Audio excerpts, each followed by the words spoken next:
Hello and welcome to episode 221 of the Money to the Masses podcast with your resident expert, as always, Damien Fay, and me, Andy Leeks. How are you doing, Damien? Oh, I'm good, Andy. I'm still recovering slightly from a disappointment of a Champions League semi-final. I know I seem to talk about football a lot at the beginning of these podcasts, but we're in exciting times at Tottenham. New stadiums, new era in terms of where we are in the scheme of things. I mean, Champions League semi-finals don't come along very often, so yeah, we had a great time, but a disappointing result. But let's just hope. Do you know, I don't Spurs like it turn when it Spurs... around. Sorry, I don't like it when Spurs are doing well. Do you know why I don't like it? Because I'm happy? Well, no. Because I never get an offer or a ticket. When Spurs are doing really rubbish, that's when the tickets start coming in. Well, you've got an FA Cup final ticket, Andy, so That's you true. can't complain. That is true. But apart from that, we're smashing stuff at Money to the Masses Towers, so we're producing so much content that we're almost trying to squeeze or find out what we are going to squeeze in the podcasts each week. So that's fab, and we've had so many of you writing in questions and suggestions, so we're taking all those on board. Please don't think because your suggestion or question doesn't appear on the podcast that it won't do in the future. There's been a number I've had around decumulation of pensions. So that means when you get to near retirement, how do you start taking money from a pension? But more importantly, how do you invest while you're doing that? That is a topic that we might cover in a future episode, because I've had a few of those, and it's quite a good topic. But enough of that. I suppose I should tell you what's on this week's podcast. Yeah, what have we got coming up? A piece on insurability. So we did life insurance last week, and we covered about particular nuances of life insurance. Now, most people do have life insurance at some point in their life, so it's relevant. And we had some feedback on that piece, and actually a question that came from that, which is something that most of you will need to listen to because it will impact you. So we're going to cover that first of all. Then we're going to do something on pensions. So pensions tax in particular. Now, this relates to when people take their pension. So the pension freedoms we've had for a number of years now, you could cash in your pension. Unfortunately, people don't realise the amount of tax they're paying or the fact that they have to claim it back. So we need to talk about that. And finally, inspired by the fact that I have new neighbours that are just moving in, I think. Sorry to hear that. It's always a stressful time, isn't it? And let's just hope they don't have a barking dog like my last neighbours. No, only joking. They were a lovely couple. It's a shame they've left, actually. Who knows? I could be a podcast listener. Yeah. Who moves into the new house or next door. But they might be able to provide some childcare or cups of sugar. You never know. You never know. So on that note, we've been talking a lot about moving house, buying houses in the office anyway. And one of the things is when you look at where you might move to, as that we all do from time to time, it's always the unknown that is probably the scariest part of choosing where to live, especially if you're going to live somewhere you don't particularly know, if you're moving areas.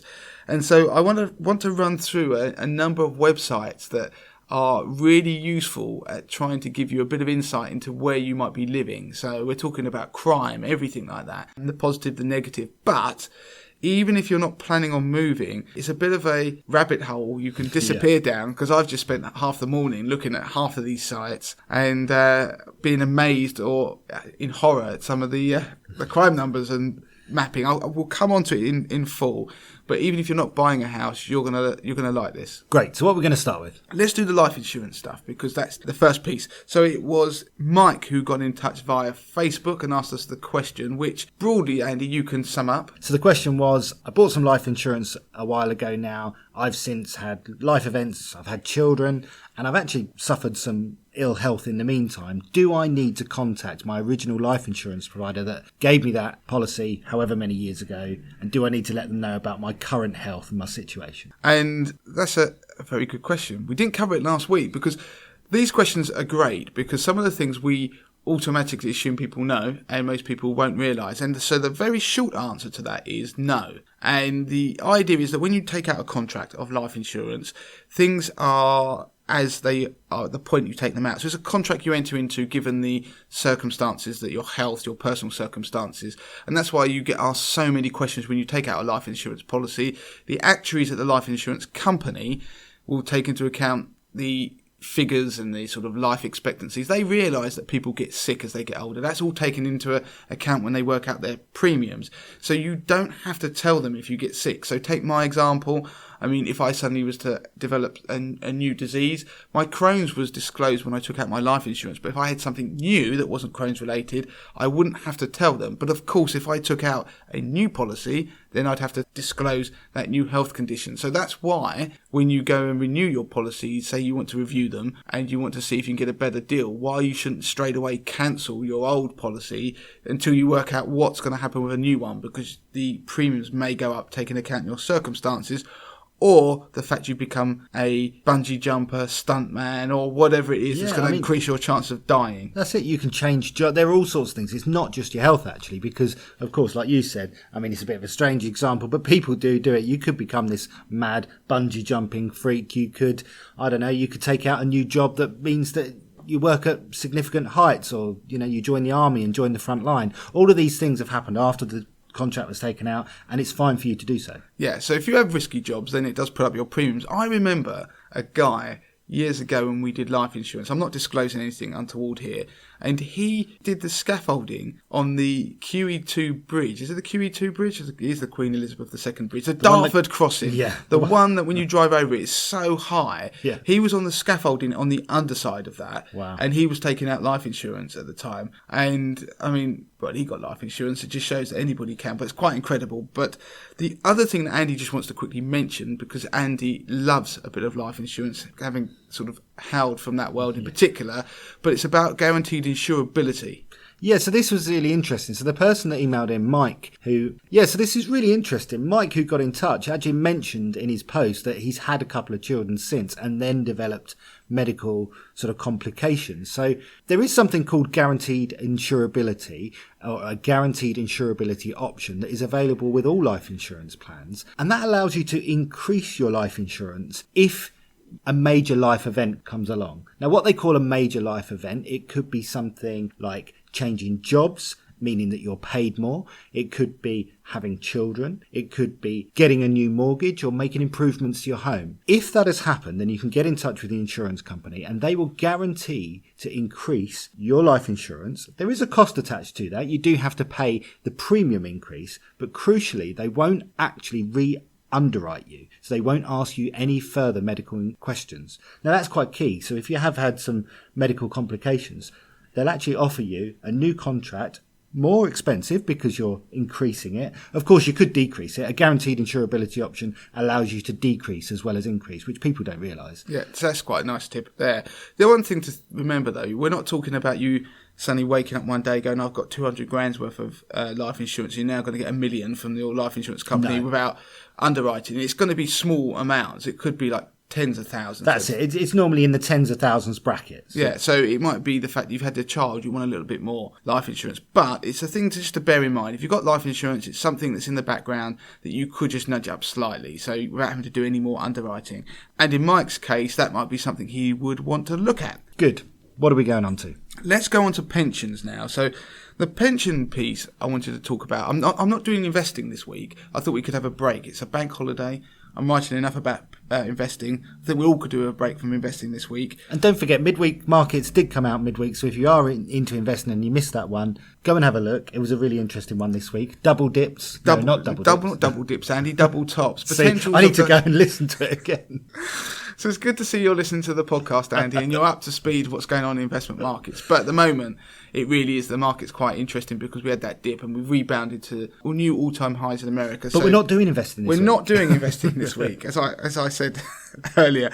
But on pensions, what we've had is pension freedoms have been fantastic to a certain extent. So for a lot of people, it means they could access their money that's been locked away. They could cash it in. They were worried we were all going to go and buy Lamborghinis at the age of 55. That hasn't quite happened, but people have raided their pensions to a quite large extent. But what happens is the taxation of that, which people don't get. So if you go and cash in your pension, the way the taxman, HMRC, look at this is they just go, wow, they've just got a big lump of money there. We're going to treat that like it's a wage.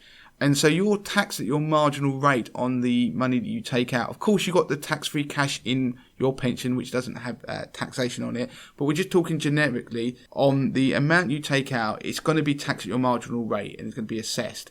The problem is that when you do that, you can get hit with something called emergency tax. So I remember when I was younger, every time you changed jobs, and you'd go into a new job and then you'd get hit with an emergency tax code. You'd work for a month, you look at your pay packet and there's hardly anything in it. And that's basically where the taxman panics, doesn't know how much you're going to earn, and then will tax you in a way that basically you pay higher tax. And it gets sorted out through PAYE after a while. Yeah, emergency tax isn't really a thing. Even HMRC don't even call it that. There's a technical phrase, I think it's called month one, but everyone refers to it as emergency tax because it's like alarm bells ringing, help, help, help. But it's interesting. So we can call it month one if you like, but I'm going to call it emergency tax. That's fine, we can do that. I come from a payroll background. So. But it's important, what Andy's just said, because to explain how it works on the pension front, month one is the correct terminology, because what they do is they deem that your personal allowance, that this amount of money you're going to get, is going to be kind of a regular thing. So what they do is, rather than apply your full allowances, so your income tax allowance against that amount of money, so let's assume you're not going to earn any money for the rest of the year, what you would think in your head is if you took a big lump sum, we're talking like tens of thousands, it would apply your personal allowance against that, so that you wouldn't pay tax on a particular portion of it. The problem is, like Andy said, the month one idea is they would sit there and go, wow, you're going to be getting this money every month. This is just month one. And so they divide your tax allowance by 12. So any allowances you have are divided by 12 and applied to that lump sum. That means you therefore overpay tax because you've got 11/12 of your allowance not being applied to that lump sum. And what people don't realise is that you have to therefore reclaim that money. And so I've lost the figures now. I had some numbers, but there's millions of tax that's going unclaimed. And so you need to reclaim it. And the way you can do that is you can do it through the Gov Gateway. Now, that Gov Gateway is an online site, which anyone who does self-assessment will know what it is. But you can do it via a form, and there's a number of forms that you can find on the website, the .gov website. There's a P50Z, a P53Z, and a P55 form. Now, there are three scenarios where you will use each form. The first one I mentioned is if you've emptied your pension and have no other income for the rest of that tax year, which is the kind of scenario I'm talking about generally. The P53Z is if you've emptied your pension but you have other taxable income. And lastly, the P55 form is if you haven't actually emptied your entire pension but you don't plan on taking regular payments. So make sure you're going to have a look. Make sure if it's impacting you, but more importantly, there may be people you know, parents, grandparents, who are emptying their pension or taking money out, then make sure they have double checked the tax that they've paid on it and they're paying the correct tax and whether they are actually due a rebate. Yeah, because there may well be people that have been employed for their full life, being taxed via PAYE, and that's always handled by the employer, and they don't really understand or get the whole tax return element. People who are self-employed do this kind of thing for fun, and they'll probably understand it. But it's people like my parents that have always been employed.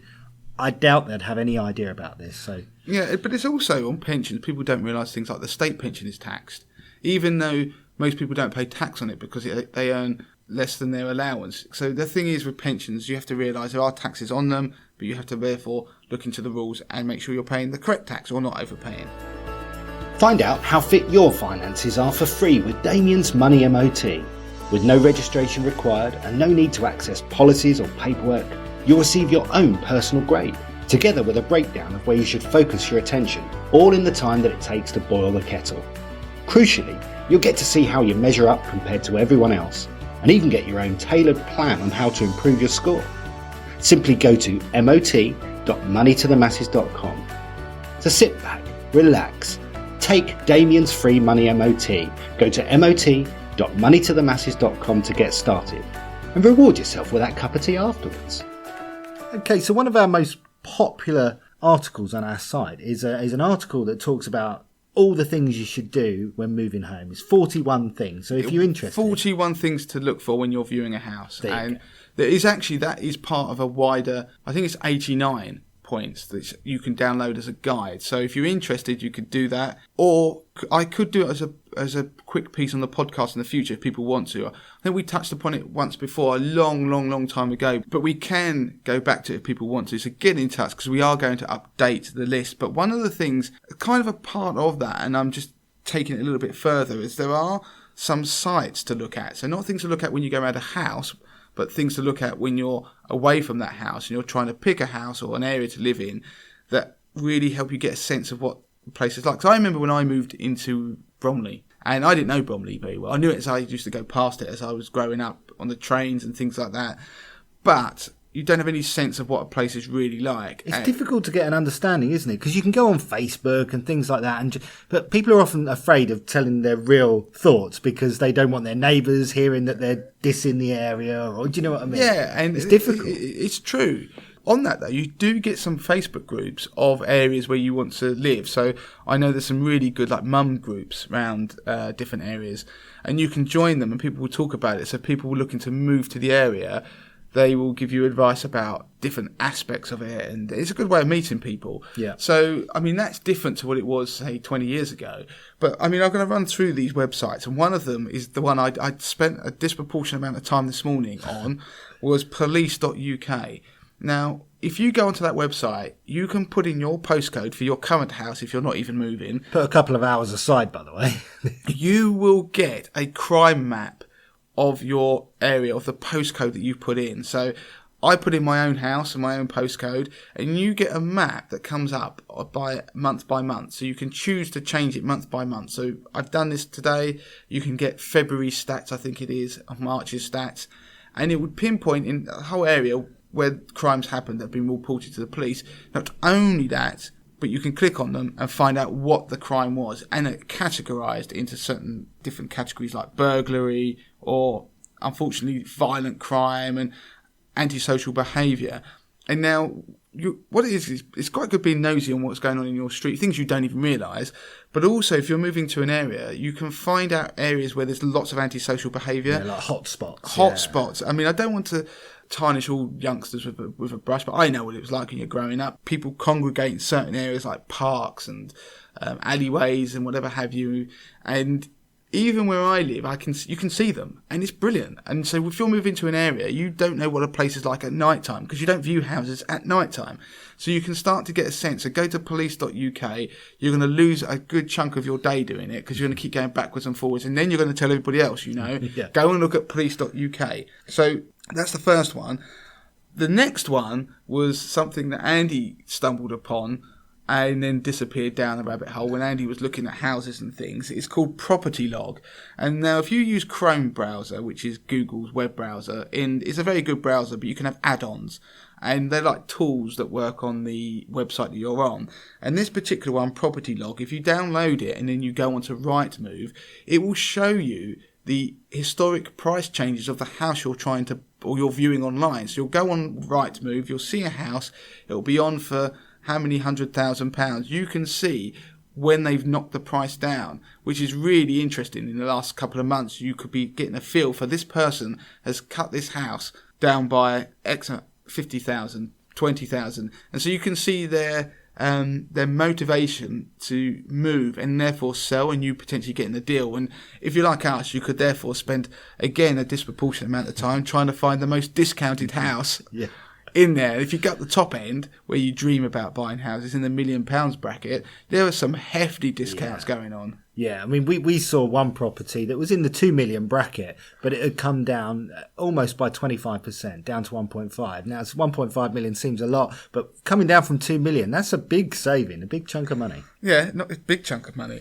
So that was one of them. There's a few official websites out there. So the compare-school-performance.service.gov.uk, which is a site that allows you to compare different primary and secondary schools. So in terms of things like performance, their results, in terms of attendance records, which, let's be honest, is probably one of the principal drivers of anybody moving house. And it's the only reason why I sit there and talk about moving house and ponder it at home, because of your children when they're growing up and having to think about secondary schools and primary schools. So there's another site called Locrating, LOCRATING, which does a similar thing that just looks a lot prettier than the .gov website.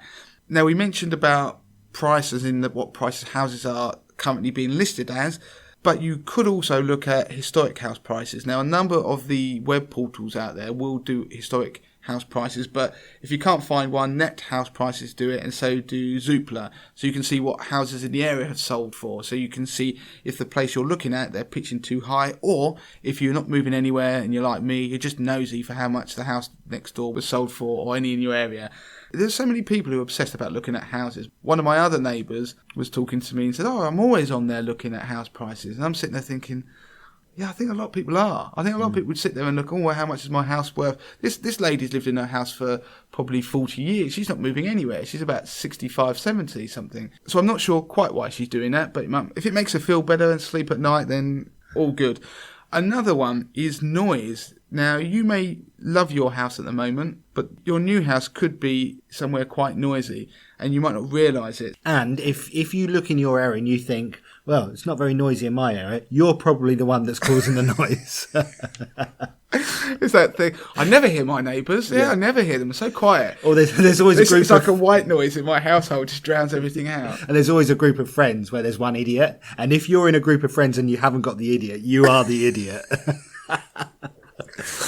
Right, the website to go to for noise is extrium, extrium.co.uk/noise viewer.html. So if you Google that, you will find it, and it's very clever. Basically, it's a map. A lot of these work off maps. There'll be a map, and they actually have coloured gradings of the level of noise. I did it around near me. So they do like train tracks, they do road noise, they do noise at different times of the day. So go and have a look, because then you can see if it's reflective of where you live now, and therefore you can make a judgment call of where you're going to live or where you'd like to live. But I just found it interesting. Like a lot of these things, as I've said, even if you're not moving, you're going to lose the bank holiday weekend looking at these things and saying to your other half, did you know that actually so-and-so's house might be really nice, but they've actually living in the red area for the noise. Now, flooding is a big one, because obviously we've done podcasts before about insurance companies and the way they are treating people who are susceptible to flooding and whether they cover them or not. So check whether you're at risk of flooding. Now, if you Google flooding and extreme weather.gov, you will find the official website. And I did it, and again, you go through various different pages, but there are maps where you can click on to see the sort of level of flooding that you could have on a potential property or even your existing one. And the types of flooding fall into surface water. So, you know, when it absolutely chucks it down and you're standing there and you're watching the rain run down the street because the black drains are blocked, or it's just too much surface water, that kind of flooding, you can see the susceptibility to that, or just general river and sea flooding. So you can have a whale of a time looking at a whale of a time. Sea flooding. I didn't mean the pun, but yeah, you can. So I sat there and I was surprised. I have to say, I was surprised that roads not far from me are susceptible to flooding by river. And bearing in mind I live in London, one of the things that people don't realise is that there are sunken rivers that run under properties. Now, I know where some of them are, where I live. You can see in the parks, when it's dry, you can see where the river's running underneath the ground. Now, there is one of those rivers that is susceptible to flooding, and that map actually shows it. Interesting. So even if you're not considering moving home, it might be worth having a look on there to see if you're in that area. Maybe if you are, buy a canoe or something in preparation. Get some sandbags. Do you know what? When you see flooding on telly, which is obviously horrific and terrible, by the way, I'm not undermining what's going on here. We know it's a bad thing, but there's always someone, a neighbour of someone that's got like a 4-man canoe or two. Where do they house these things? Who are those neighbours? Because I don't know anyone that owns a canoe. I always remember. I haven't got a canoe either. I always remember seeing one of these floodings, and it was from the air. And there was somebody who, obviously in a very rich house, had massive walls around his property and put sandbags up. And Did it work? And he must have been feeling very, very pleased with himself while everyone else was flooding. But it didn't work. Because when you get flooding, the water comes through the floor as well. It doesn't just come down the road, the water table under the ground. So when you look from the air, his house in the middle of his own sort of castle he'd built was underwater because the water had risen through the floor. So you get flooding coming up through the floor. And then it had dissipated around the walls, and he was keeping the water in. He was like an island. He was like an island among a sea of green. Yeah, I shouldn't laugh at it. But planning. Now, if you could buy a house and you could go and think, this house is awesome. I know the searches should show this. For when you're using a solicitor, if you're going to buy somewhere, they should throw up any potential planning. But if you're looking at a house, you haven't got down that road, then planningportal.co.uk/find your LABC. Now that means local authority building control. That's what the LABC is. What that does is you might not know who the local authority or the building control team are for a particular area. If you put the postcode of where you might live, what it will do is it will give you the local authority building control team you'll take to their site where you can then start searching potential planning permissions that have been granted or put in. And that might be useful, particularly if you're going to move into an area that you think, well, this is lovely, great view, but they could be about to whack up a massive housing estate. So go and look at that. This one I quite like is nextdoor.co.uk. Now, my wife does this. She's a part of it. It's basically a social network for neighbourhoods. So you had the old-fashioned neighbourhood watch. Yeah. Now, this is a particular site that works on social media kind of ethos, but you have to join your particular area. So someone will have set it up, and you can apply to join. You put your postcode in, you put your email in, where you live, and then you register, and then you start seeing all these messages from people about stuff. Some of it can be, I just need a mechanic or builder to do something. Anybody, can they recommend one?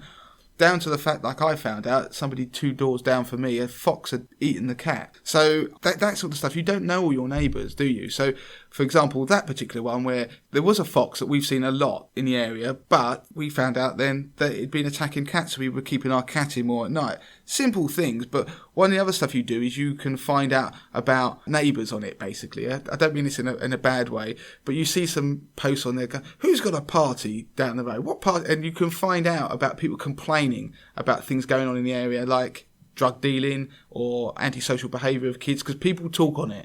So you could, theoretically, you're supposed to live there to join it. I'm not trying to undermine the system, but you could go and join a network of somewhere where you want to live. But more importantly, join the one where you do live, and you'll find out what's going on in the area. I think it's a brilliant way of getting insight. I just find out these things through my wife. She tells me, do you know that so-and-so, what's going on down the road?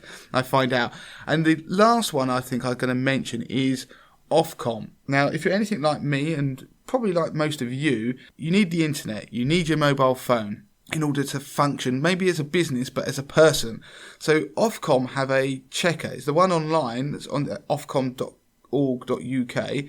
They also have an app where you can go along and you can put in a postcode and you can see not only what broadband service you can get, you can also do a speed test to see what broadband you're going to get, but you also can see the mobile phone coverage in an area. So as much as we'd all like to go and live in a castle in the middle of nowhere, for probably many of us, we wouldn't be able to function that well if we did. So you can check what sort of availability of internet services you can have. Put it this way, if Money to the Masses Towers was in the middle of the Highlands, it wouldn't function. So for a lot of people, it's quite a good one to do. So lots of things that you can check using those websites. You will disappear down a rabbit hole, waste some of your weekend. But for people who are moving, it could save them a lot of time, but more importantly, heartache and things that they wish they checked before they'd actually put an offer in. And I'll put all of those links on the podcast notes. So if you're on the train, if you're commuting, you can just click through onto those. And good luck. So that's it. We're done for this week. As I mentioned earlier, please send in questions, anything you want us to talk about. It's great that you're sending more and more of the stuff in. We're getting loads of it, but we're going to filter through it and we're going to put it together into succinct pieces. Also review the podcast. I meant to put out some of the reviews we've had and read them out, but we'll try and do that next week because we've had some really good reviews on iTunes. Please review us on iTunes and anywhere else and tell everybody about the podcast. So if you want to get in touch with Damien, you can. It's Damien at moneytothemasses.com. Twitter, it's at moneytothemasses with the number 2. Or you can get involved on Instagram. We're doing lots of stuff over there. Right, we're done. We're done, and if you think you've done something mug-worthy, do tell us, because we've had some of you write in to say you have, but we'll be making decisions on those and probably announcing them on Instagram indeed, whether you've been successful or not. Not all of you will be, by the way. Every time I say mug-worthy, I always think it sounds like a character from Harry Potter. Anyway, until next week. Don't forget to claim your free copy of Damien's best-selling book, The 30-Day Money Plan. Sort your finances in just 5 minutes a day, worth $4.99. Just go to moneytothemasses.com/podcast to find out how.